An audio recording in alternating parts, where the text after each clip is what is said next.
Hi, this is Wagner attorney Stuart Erickson. Today we're going to talk about fines and costs and a Rule 8 hearing. So at the conclusion at the conclusion of every criminal case, whether it's by plea bargain or after a jury trial and you're sentenced, there's going to be fines, just criminal fines owed, and court costs owed. So fines and costs, those are all taken care of at the court clerk's office. Those are where the payments are made, whether by plea bargain or after a trial. And sometimes they add up, can add up to be a lot. If your case has gone on for a long time, your court costs are going to be high. If there's multiple counts, if you're charged with 5 counts of criminal offenses and there's a plea bargain or a trial, then there's going to be 5 counts of fines and costs. So it can add up.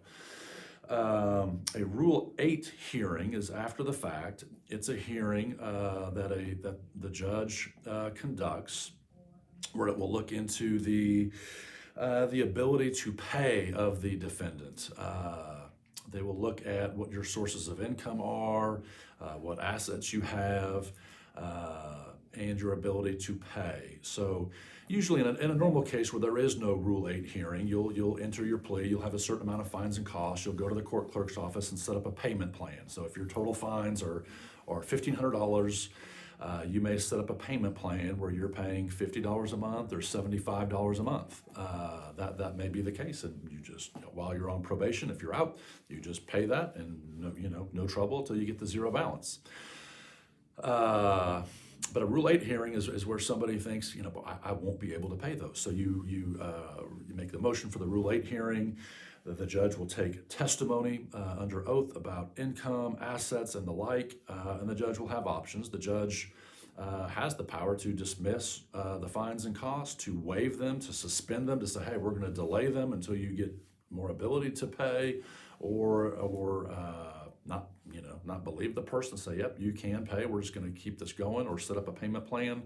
So those are kind of the options. All the options are kind of on the table, because ultimately fines and costs are something you're going to have to pay.